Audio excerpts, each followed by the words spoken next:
So we have muscle protein breakdown and muscle protein repair always going on in the body. And we know if we eat protein, it's going to increase that muscle protein synthesis response, which is that repair process. But what if you can add something to protein to increase that repair process? Double it, triple it, quadruple it. We're going to dive into it. Stick around.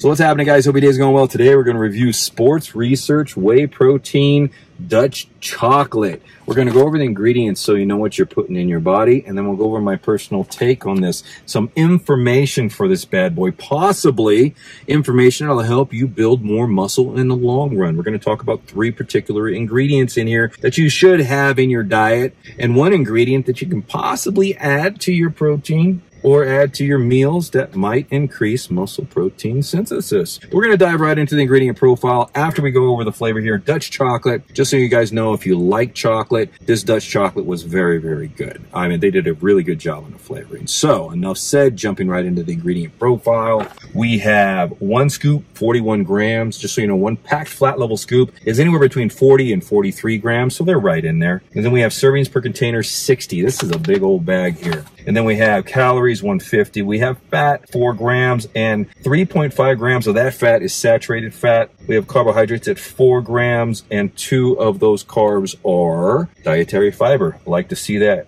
Plus or minus 1 gram of sugar. Protein's 25 grams per serving. Not bad. Don't know if that is the total usable amount of protein, but this is an isolate. So you're going to get anywhere between 95 to 98% purity of protein. So even if they're not listing the exact amount of protein in this thing, out of 25 grams, you're getting about 24 grams of protein. Not bad. You're good. Then we have vitamin D3 at 20 micrograms, some calcium at 146, some iron at 4 milligrams. I like to see a little extra iron here and there. Sodium, 250 milligrams, and potassium at 341 milligrams. And just so you guys know, if you're watching your sodium intake, you got to make sure that your potassium intake is in check. You need to get about 3,500 milligrams of potassium a day, I believe, if you're an adult, and that has to be there if you're lowering your sodium. A lot of doctors don't tell you when you're trying to control your blood pressure, lowering your sodium is going to help that, but they don't tell you to increase your potassium intake. So keep that in mind. Then we have some medium chain triglycerides, MCTs at 3 grams. I like that. And then some L-leucine at 1 gram. Now, what makes this profile different than other protein profiles is the vitamin D3, which we'll talk about, the MCTs, and the leucine in this bad boy.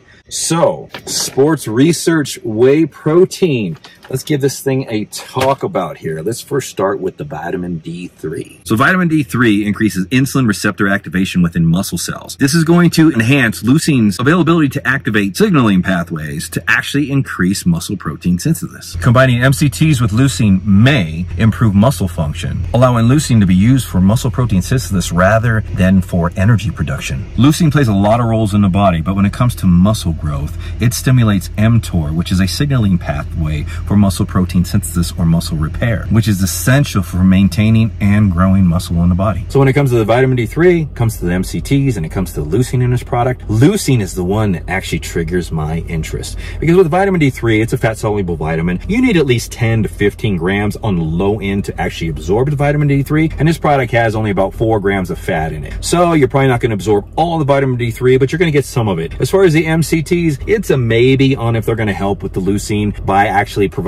energy on a cellular level for you and triggering the body to not use leucine for energy production, because leucine can be used on a cellular level in the mitochondria in the Krebs cycle, as well as mitochondrial biogenesis. So does adding leucine to your protein shakes or to your protein enriched meals spike muscle protein synthesis even more than the protein in the meal? So let's step into this. So in this study, there were 24 participants. They added 1.5 grams of leucine to 15 grams of milk protein concentrate. They gave half the group just the 15 grams of protein, and the other half the 15 grams of protein with the extra added leucine. They did 1 single bout of resistance trained exercise. Their final conclusion was the group that had the 15 grams of protein plus the added leucine had a greater muscle protein synthesis response. So we had another study of 24 elderly individuals that actually took 20 grams of protein with 2.5 grams of leucine, similar to the prior study. So as you can see by the graph, you have the white, which is just the regular protein group, and then you have the green, which was the protein with the added 2.5 grams of leucine. But But there was a twist to this on the conclusion. So what they concluded on this one was that, of course, there was not more protein available,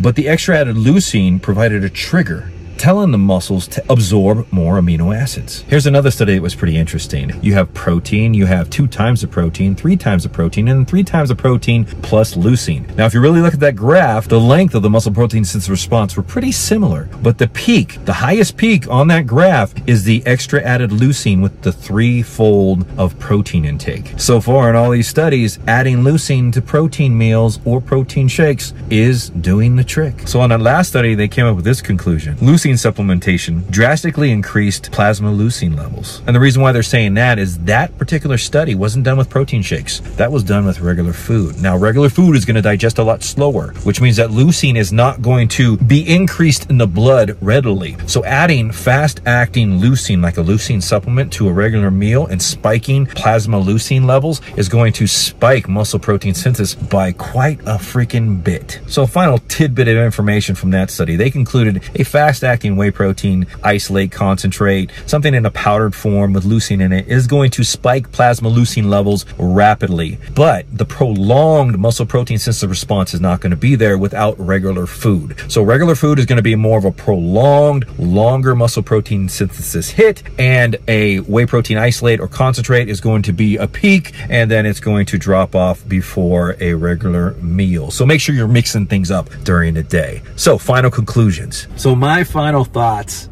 on a product like this. I think it's a good idea. I think adding leucine to your protein meals, if you're really concentrating on building more muscle, lean muscle mass, is a good idea. Because most of us, we think we're getting enough protein, especially the average Joe, and we're not. So if you're not within that 0.75 to 1 gram per pound of body weight, like kind of in that range, then adding leucine or taking a protein supplement like this is probably a good idea, especially first thing in the morning, because they've shown studies to where if you can spike plasma leucine levels first thing in the morning, you're going to have greater muscle protein synthesis response with your meals throughout the day. So I think it's a good idea. As far as the vitamin D3 and MCTs, they're just kind of extra added candy apple dressing to a product like this, because you do need more fat than just the 4 grams that are in here. Even though it's got MCTs, there's only 4 grams of fat with vitamin D3, and in my opinion, you should be taking at least 10 grams of fat with a vitamin D supplement. So that's just my 2 cents. I hope you guys enjoyed the video. If you guys have any questions, comments, definitely leave them down below. You know, I'll get back to you. Other than that, I'm gonna get on with my day. You guys have a fantastic day yourself. We'll see you next time on the channel.